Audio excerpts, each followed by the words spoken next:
Assalamualaikum warahmatullahi wabarakatuh. Perkenalkan, nama saya Ilya Nur Aini dari kelas 12 IPS 3, absen 4. Di sini saya akan menjelaskan tentang jatuhnya Kuba hingga krisis nuklir Kuba. Kuba itu dipimpin oleh seorang yang bernama Batista. Batista itu mengundang banyak orang yang tidak suka karena Batista itu orang yang otoriter dan juga sangat kejam. Ada salah seorang revolusioner yang bernama Fidel Castro ingin mengkudeta Batista karena tidak suka dengan pemerintahan Batista.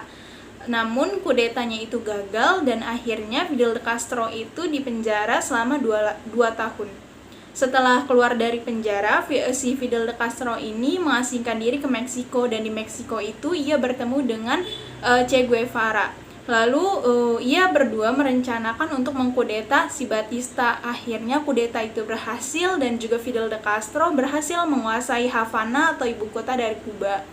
Lalu setelah Fidel Castro naik jadi presiden, Batista itu didukung oleh Amerika Serikat dan si Batista ini meminta bantuan kepada Amerika Serikat. Akhirnya Amerika Serikat itu ingin mengkudeta si Fidel Castro.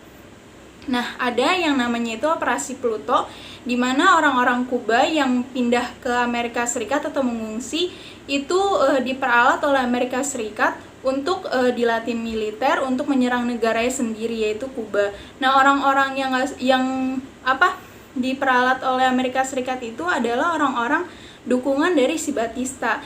Nah, setelah itu Fidel Castro itu dengar kalau misalnya si Amerika Serikat ini ingin mengkudeta Fidelnya ini. Akhirnya Fidel Castro menyuruh pasukannya untuk membersihkan semua markasnya dan Teluk Babi itu bersih. Akhirnya si Amerika Serikat ini gagal untuk melakukan kudeta ke Fidel Castro karena Teluk Babi itu sudah bersih. Lalu moncong pesawat dari Amerika Serikat itu juga tidak diganti dengan bendera Kuba. Setelah itu Amerika Serikat dipermalukan oleh Fidel Castro. Nah, Fidel Castro ini balas dendam ke Amerika Serikat dengan cara ia meminta pertolongan ke Uni Soviet. Nah, akhirnya Uni Soviet itu mengirim nuklir dan moncongnya itu sudah diarahkan ke Amerika Serikat. Namun Amerika Serikat itu tahu kalau misalnya Uni Soviet itu membantu si Kuba. Akhirnya Amerika Serikat juga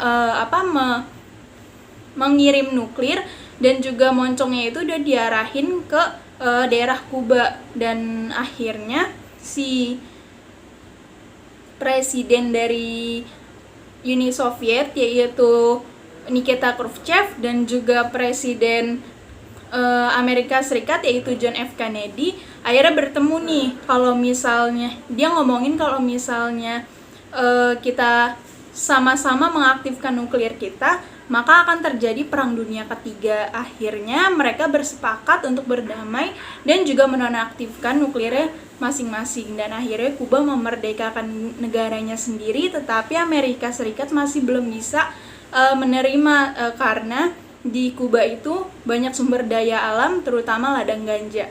Terima kasih. Wassalamualaikum warahmatullahi wabarakatuh.